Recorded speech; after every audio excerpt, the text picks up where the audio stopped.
Texto com calma, Mateus, capítulo de número 16, a partir do versículo de número 13, nós vamos ler até o versículo de número 20. Pedro, iluminado pelo Espírito Santo, faz uma confissão poderosa diante de Jesus, diante dos discípulos, diante dos céus, diante dele mesmo, que fora surpreendido e usado pelo próprio Espírito Santo de Deus, como nós veremos nessa noite, em nome do Senhor Jesus. Versículo de número 13, assim diz a palavra do Senhor: quando Jesus chegou à região de Cesareia de Filipe, perguntou aos seus discípulos: quem o povo diz que é o Filho do Homem?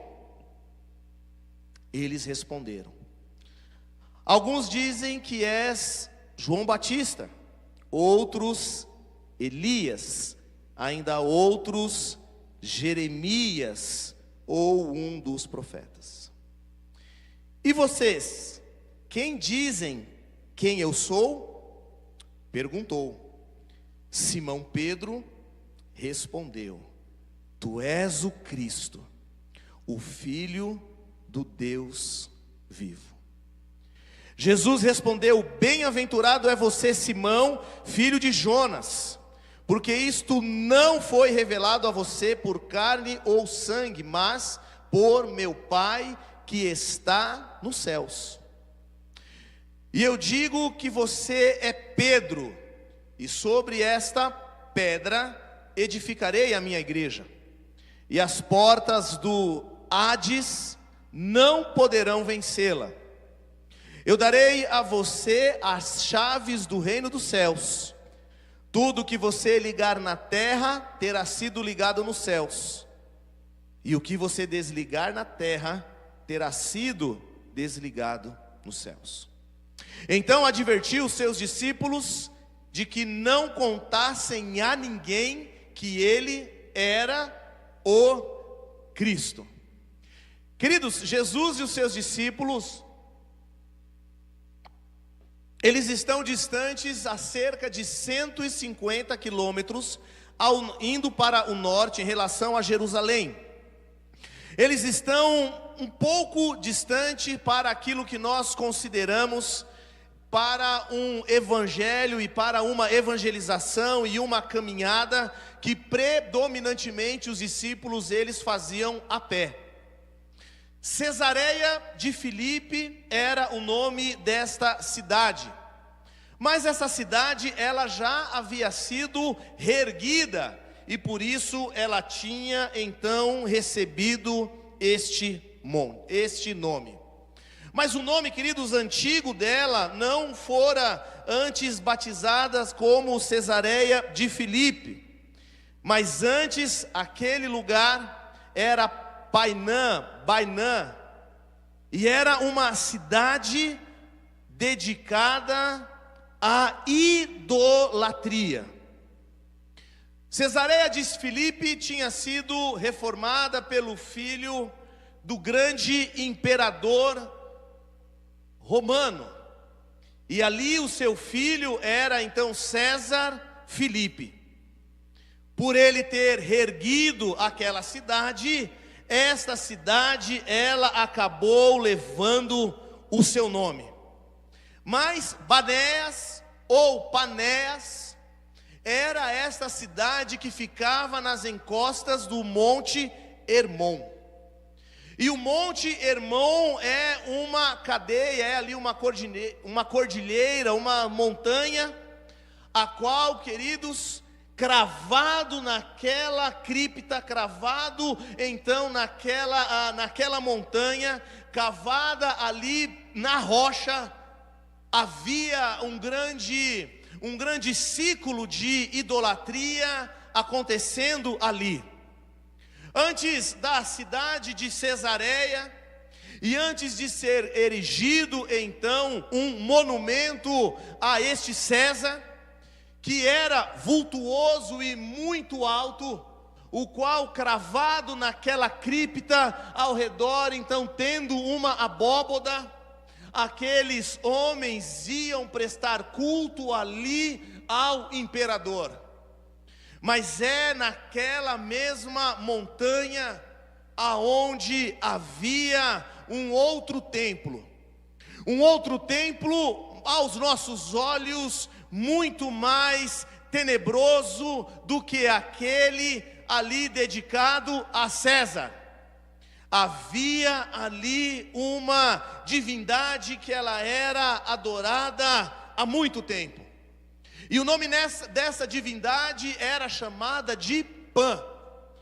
E aí, essa divindade, ela era metade homem, metade bode. O seu corpo, da cintura para cima até a cabeça, era formado, e os seus membros superiores como a construção de um homem. Aos seus chifres como que de um bode. A parte de baixo também de um bode. E o deus Pan era o deus dos pastores. Era o deus o qual se oferecia então sacrifícios. E estes sacrifícios era prometido aos pastores das ovelhas, das cabras, dos bodes, aqueles que tinham criação naquela região, proteção. Dentro ali do monte Hebron, havia então uma nascente de água. Você imagina uma grande rocha na sua frente. Eu preciso que você venha comigo agora nesta ilustração para você entender aonde exatamente Jesus e os seus discípulos estão. Eles haviam caminhado 150 quilômetros, não para chegar ali à toa, e por óbvio não havia feito esta viagem de uma vez só, porque o ministério de Jesus era itinerante, mas ele chegou até este ponto e até esta cidade. E o que os olhos de Jesus e dos discípulos viam ali na encosta, encrustado entre as pedras, era este grande monumento a César. E é este grande local de sacrifícios encravado na rocha, e na parte de baixo havia uma nascente de água, profunda esta nascente. Mas então aqueles homens sacrificavam bodes ali. Eles sacrificavam os bodes, tiravam-se as vísceras, derramava-se o sangue, lançava então ali naquela nascente. E se o bode flutuasse, então Deus Pan não havia aceito.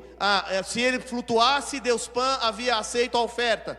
Se ele afundasse, o Deus Pan não havia aceito aquela oferta. E o nome daquele lugar se chamava Porta do Inferno. Jesus estava diante da porta do inferno. E a porta do inferno ali era um lugar geográfico, um lugar de sacrifício, o lugar onde o Deus Pan era adorado, o lugar onde os bodes eram sacrificados. E aí eu gostaria de te convidar para pensar por apenas um instante naquele lugar, como um cheiro podre que exalava naquelas águas que se tornavam vermelhas como escarlate.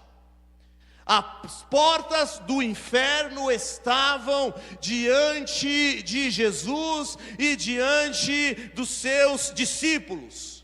Se nós hoje podemos olhar ao nosso redor e ver uma sociedade esquecida de Deus e dos princípios eternos ali, não é diferente. E esse texto ele é muito profundo, porque ele nos faz entender, porque se nós absolutamente observarmos ou somente observarmos o Novo Testamento como uma briga, entre aspas, entre o cristianismo nascente e o judaísmo veterotestamentário, nós correremos o risco de nos esquecer de todo o paganismo que havia ali, todos os sacrifícios que eram feitos a falsos deuses. Poderíamos facilmente nos esquecer ali em Éfeso do templo a Diana, aonde se realizavam através das prostitutas cultuais uma série de orgias para a fertilidade. Podemos nos esquecer em Cesareia de Filipe, ali aquele templo ao deus Pan. Podemos nos esquecer que o povo estava envolto e em meio às suas idolatrias. Jesus tinha colocado a planta dos seus pés em um dos lugares mais pagãos e levou os seus discípulos justamente para ali. É interessante, amados e amadas do Senhor, pensarmos acerca dos fundamentos legais e proféticos para a edificação, e é meu convite para você nessa noite. Porque a primeira coisa que nós conseguimos pensar nesse texto e pensar acerca desse texto é que Jesus, ele não tinha dúvida alguma de quem ele era ao realizar essa pergunta aos seus discípulos. E se você voltar então os teus olhos à leitura que nós fizemos nessa noite, Jesus, ele olha para aqueles discípulos e ele vai dizer assim: quem o povo diz que é o Filho do Homem? Jesus não está em dúvida da sua missão, não está em dúvida da sua deidade, não está em dúvida de quem ele é filho, não está em dúvida em relação à sua missão. Jesus não está tendo um problema de personalidade, Jesus não está tendo um problema de amnésia, Jesus não está tendo nenhum desses problemas os quais poderiam ser listados a respeito da sua lembrança acerca de si mesmo. Mas antes ele pergunta aos seus discípulos, e eles então respondem de maneira difusa. Eles respondem de maneira variada, e nenhuma dessas maneiras é, obviamente, a maneira que revelaria ou iria revelar de fato quem Jesus era. Quando eles estão sendo questionados por Jesus, por óbvio, aquela pergunta também transpassa a eles mesmos, afinal de contas, quem Jesus é para mim? Essa pergunta poderia ser feita a eles, entre eles, através deles, olhando para a multidão, ouvindo o que a multidão estava dizendo, mas aquela pergunta também revelaria muito do caráter e da crença dos próprios discípulos acerca do próprio Jesus. Pois se a resposta daqueles discípulos tinha sido das mais diferentes possíveis, olhando obviamente para o Antigo Testamento, aquilo que eles olhavam para Jesus era que Jesus, ele seria apenas mais um profeta. Ele seria um profeta como Elias, um grande realizador de milagres. Ele seria um profeta como Jeremias, que por muitas décadas profetizou e apontou acerca do pecado de Israel. Ele poderia ser como João Batista, aquele que pregava no deserto e se alimentava com mel e gafanhotos, e a sua roupa era rústica, e ia para então o deserto pregar arrependimento. E embora, queridos, estas visões elas arremetessem ao coração daquilo que cada um daqueles judeus criam, quando ouviam falar a respeito de Jesus, todas estas opiniões acerca de quem ele era, não poderia de fato revelar quem Jesus de fato era.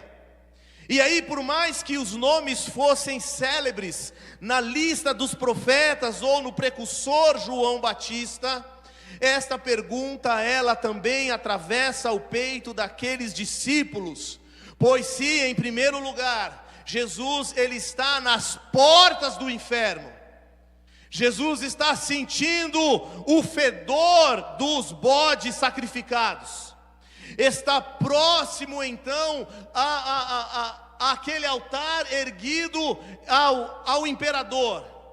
Jesus está com aqueles discípulos olhando para todas estas cenas, e ele está perguntando: pois bem, quem eu sou?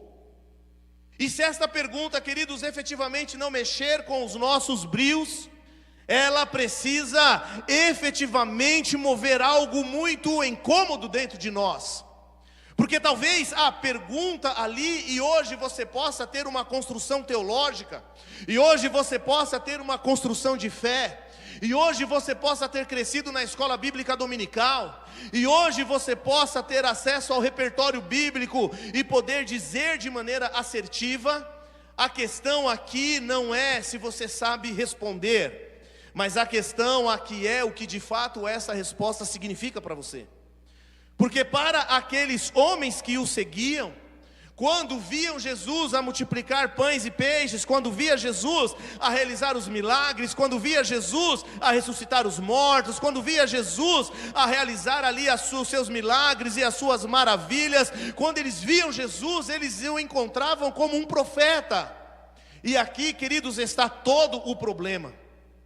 O problema não está no descritivo, mas o problema está efetivamente na missão. Porque, amados e amadas de Jesus, a questão aqui nessa pergunta, ela é profunda. Porque os profetas, eles poderiam estar diante das portas do inferno. Elias poderia estar diante das portas do inferno. Jeremias poderia estar diante das portas do inferno. João Batista também poderia estar diante das portas do inferno. Assim como os discípulos de Jesus estiveram ali naquele momento, por óbvio, em gerações diferentes, cada um deles. Mas somente, querido, Jesus, ele teria o poder de lançar de maneira profética naquele lugar a edificação da sua igreja. Jeremias não teria o poder de fazer isto, porque a igreja não pertence a Jeremias. Elias não teria o poder de fazer isto, porque a igreja não pertence a Elias. João Batista tampouco tinha poder para fazer. Os discípulos também não tinham poder algum para fazer. Mas diante das portas do inferno estava aquele que tinha poder sobre o inferno. E ele poderia decretar de uma vez por todas a sua igreja santa, única, católica e apostólica, no sentido de universal. A igreja que seria levantada com o advento e a descida do Espírito Santo de Deus. Uma igreja que de maneira espiritual poderia estar também diante das portas do inferno, a qual ela não sucumbiria diante dessas portas. Porque não seria Elias a morrer pela igreja, não seria Jeremias a morrer pela igreja, não seria João Batista a morrer pela igreja, mas foi Jesus Cristo quem morreu pela igreja. E se ele morreu pela igreja e o povo de Cristo está também reunido neste lugar, existe um fundamento real e legal e profético, pois quem institui, queridos, a igreja de Cristo, não são homens e não são mulheres, mas quem institui a igreja de Cristo é o próprio Cristo, pois a igreja é do Senhor. A igreja é do Senhor. A noiva tem dono, a noiva não é abandonada, a noiva não foi esquecida. A noiva, queridos, de um noivo precisa ser conservada, adornada, santificada, separada por Deus. Porque todas estas prefiguram a imagem da noiva de Cristo, que é a igreja. Elias, um grande profeta, Jeremias, um grande arauto, João Batista, o precursor, e nenhuma dessas respostas estava correta, e de repente Jesus olha para os discípulos e pergunta: mas e vocês? Quem eu sou para vocês? Esta é uma pergunta, queridos, que precisa rasgar o nosso coração, porque senão nós tendemos a criar outros Jesus em nossas vidas, o qual destoa completamente do Cristo da Bíblia e do Cristo da fé. Aquela pergunta colocou-os também, aqueles discípulos, diante dos olhos de Jesus. E Jesus é aquele que visita o coração daqueles discípulos e diz assim: e para vocês, quem eu sou? quem eu sou para vocês. Este o qual caminho, e vou ser levado à cruz, e morrerei, e ressuscitarei ao terceiro dia. Quem sou eu para vocês? Na nossa caminhada cristã, eu confesso que nós devemos muitas vezes fazer esta mesma pergunta. Quando ao caminharmos com Jesus, nos acostumamos a caminhar com Ele. E aí Ele passa a ser você, Ele passa a ser um cara legal, Ele passa a ser um cara bacana, Ele passa a ser aquele que me dá as coisas, Ele passa a ser aquele que responde as minhas orações, mas vai deixando de ser quem de fato Ele é. Não porque a deidade de Deus se diminuiu, não, ela continua a mesma, mas é porque nós vamos enxergando menos ao longo do caminho, conforme os meus e os teus olhos possam ir envelhecendo na caminhada cristã. Pedro, obviamente, aqui iluminado e dirigido pelo Espírito Santo, ele vai dizer: tu és o Cristo, o Filho do Deus vivo. Não é Elias, não é Jeremias, não é João Batista, não é Pedro, mas é o Cristo, o Filho do Deus vivo. Queridos, essa declaração diante das portas do inferno, ela ganha um colorido todo especial, e por isso que eu preciso que você entenda da onde eles estão falando. Porque enquanto eles estão sentindo o fedor da caatinga, enquanto eles estão olhando as águas vermelhas, enquanto eles estão olhando ali os sacrifícios feitos, enquanto eles estão olhando o afluir daqueles que sacrificam, enquanto do outro lado estão se oferecendo oferendas ao imperador, ele está dizendo: não, tu és o Cristo, tu és o Cristo. Tu és o enviado de Deus, e este enviado de Deus dos céus para nós, tu és o Cristo, o Filho do Deus vivo, aleluia, porque é um discernimento e uma revelação divina. Pedro, pela caminhada dele, ele não poderia fazer isto por si só, por mais repertório que ele tivesse dentro de si, por mais experiência que ele poderia ter caminhado, por mais milagres que ele pudesse ter visto, ele não poderia realizar uma declaração tão completa e tão contundente, porque se no Novo Testamento Jesus, ele é o Christos, no Antigo Testamento ele é o Hamashia. E o Hamashia, queridos, é o ungido, é o prometido, é o Messias de Deus. Ao realizar esta declaração, o Hamashia, ou o Christos, o primeiro em hebraico e o segundo em grego, eles estão dizendo: tu és o ungido. Não precisamos esperar mais ninguém antes e tampouco depois. Não é como um dos profetas que se levantará e depois será levado à sepultura, e o seu nome ficará então na lista dos profetas de Israel. É interessante nós percebemos o quão profunda essa declaração ela é, porque justamente, queridos, aqueles que estão dentro do judaísmo e não encontram em Cristo o Salvador das suas vidas, eles olham e dizem assim: não, esse não é o Machia, este é apenas um profeta. Este não é o ungido, o Messias, o qual esperamos. Ele foi uma pessoa especial, iluminada, assim como Elias, assim como João Batista, assim como Jeremias, assim como Isaías. Jesus está na lista dos grandes profetas. Não, Jesus ele não está na lista dos grandes profetas, porque apesar de ser profeta, sacerdócio e rei, que é o triplo ofício de Cristo, Cristo ele é o Machia, ele é ungido, ele é o prometido do Antigo Testamento, ele é o cumprimento de todas as alianças. E se no Antigo Testamento houve alianças que o ser humano então quebrou pela sua desobediência, agora eles estão diante daquele que prefiguraria uma nova aliança, e esta aliança ela seria eterna, infinita e inquebrável. E esse Jesus que estava ali diante das portas do inferno, que ele constituiu a igreja de Cristo também neste lugar, é o mesmo Jesus que nessa noite fala conosco, que apesar de podermos eventualmente estarmos na porta do inferno,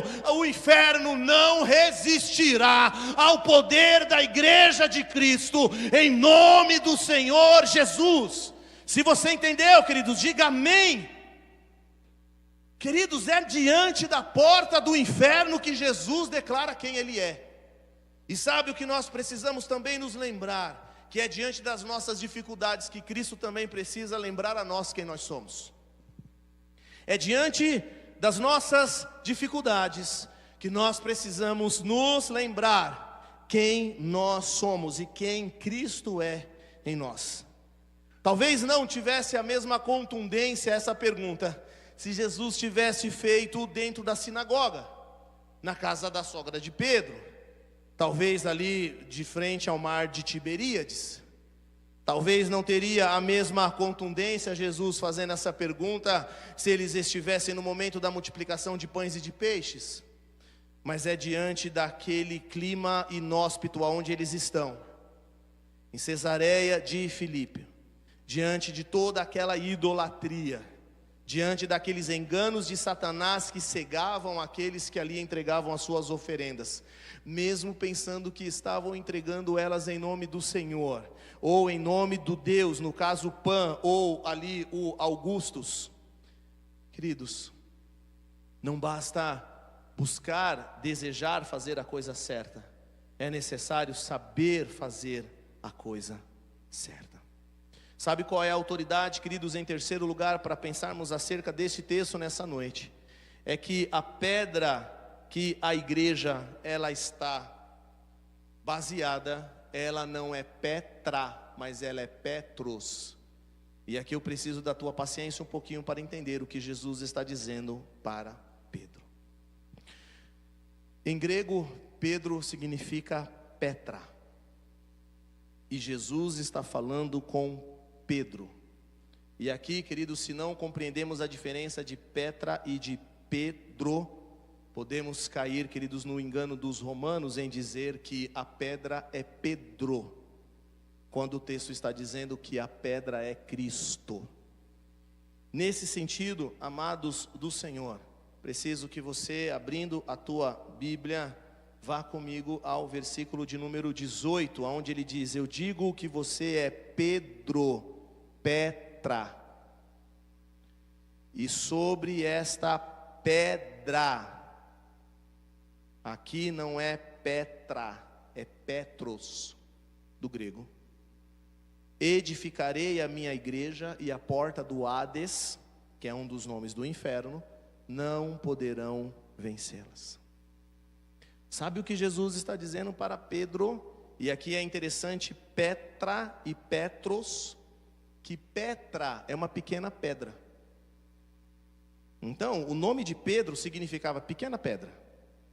Petra é pequena pedra. Jesus está dizendo para Pedro: Pedro, você é pequena pedra. Seu nome significa pequena pedra. Lembra-se que todo nome tem um significado, principalmente na Bíblia. Então, Pedro significa pedra pequena. E ele está dizendo: Pedro, sobre esta Petros. E Petros, do grego, significa rocha grande e inabalável. Então a rocha grande não é Pedro, a rocha grande é Cristos. E aqui, queridos, ele está dizendo: eu digo a você Pedro, que sobre esta pedra eu edificarei a minha igreja. Sabe, queridos, aonde a igreja de Cristo ela está alicerçada? Não é num fragmento móvel, mas é numa rocha irremovível, inabalável, intransponível, insubstituível. E quantos outros nós poderíamos utilizar nas palavras? E isso precisa estar na nossa mente, dizendo assim: nós fazemos parte de um povo que vai morar no céu. E nessa noite eu estou me lembrando que, como igreja de Cristo, a verdadeira noiva do Senhor, ela está com os seus pés firmados em Petros. E Petros é a rocha eterna, Petros é a rocha inabalável. Petros, queridos, em Petros nós recebemos, que é Cristo, nós recebemos uma grande promessa. E queridos, existe nesses versículos algumas promessas que eu queria lembrar para você nesses instantes finais de culto. E a primeira promessa encontrada a partir do versículo de número 18 é a seguinte: as portas do inferno não poderão vencer a igreja. Esta é a primeira promessa. A segunda promessa, queridos, que nós vemos é a partir da parte B do versículo de número 19. E a segunda grande promessa que nós recebemos é que aquilo, queridos, que nós ligarmos na terra terá sido ligado nos céus, e aquilo que nós desligarmos na terra terá sido desligado nos céus. Jesus está dando autoridade para a igreja que está em Petros ligar e desligar reinos.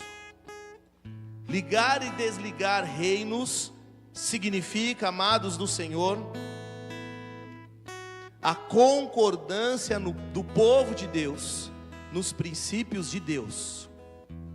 Obviamente a igreja ela não se une para motivos espúrios, motivos enganosos, motivos mentirosos, mas ela se reúne para olhar a Bíblia e encontrar nela esperança, paz e direcionamento, e a bússola em nós, que é o Espírito Santo agindo através de nós.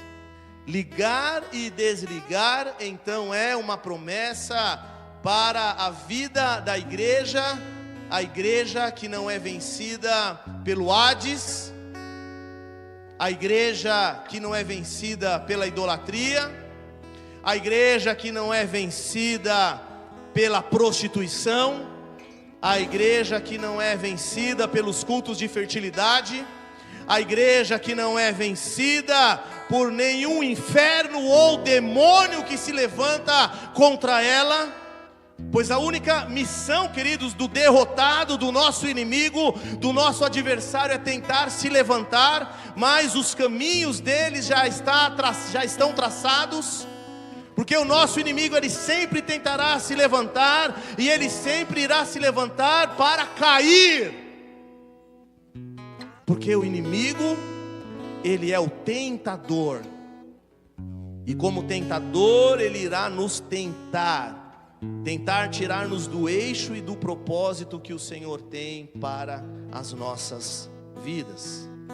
Nesse sentido, amados do Senhor, nós estamos diante de um texto que começa e termina com a mesma pergunta: se nós temos as chaves de autoridade, por que ficarmos acanhados com as lutas que se levantam diante dos nossos olhos? Por que recolhermos-nos quando deveríamos nos entregar ainda mais? Por que guardar nas aljavas as nossas flechas quando nós precisamos estar prontos para a caminhada? Por que diante da dificuldade pensar em pendurar as chuteiras quando Jesus nos chamou para continuar caminhando diante da presença dele? Sabe, queridos, a garantia que eu e você temos nesta jornada de fé é que ela não é feita nas minhas ou nas tuas forças, mas ela é feita na força do Senhor. E na força do Senhor nós podemos confiar e descansar. Por óbvio, se eu e você observarmos que Jesus, ele não é somente um profeta, ele não é como Elias, ele não é como Jeremias, ele não é como João Batista, ele não é apenas um sacerdote, mas ele é o sumo sacerdote. Ele não é apenas um profeta, mas é o profeta. Ele não é somente um rei, mas ele é o rei. Profeta, sacerdote e rei, gerando uma igreja, corpo de Cristo, que ela é una, santa, católica no sentido de universal, e apóstola no sentido de enviada. Uma única igreja, uma igreja que é santa, uma igreja que é por todo o povo de Deus espalhado por toda a face da terra, uma igreja que é apostólica porque ela tem o sinal e a marca do Espírito Santo do Senhor nela, porque a igreja de Cristo recebeu o Espírito Santo do Senhor. E esta manifestação do Espírito, para que eu ore com você nessa noite, você saia aqui lembrado desta palavra. Ela é uma manifestação que acontece no corpo de Cristo. Pastor, Deus fala comigo em qualquer lugar. Verdade, queridos, também comigo. Mas é no arrebanhar, no ajuntar, que o teu dom e o teu ministério abençoa o meu dom e o meu ministério. Então, queridos, antes de pensar em faltar na igreja, pense assim: quando eu não estou presente, eu deixo de abençoar e ser abençoado. E aí não se trata somente de Cristo em mim, mas se trata de Cristo em nós, a esperança da glória. Deixa eu orar contigo nessa noite em nome de Jesus. Você pode fechar os teus olhos?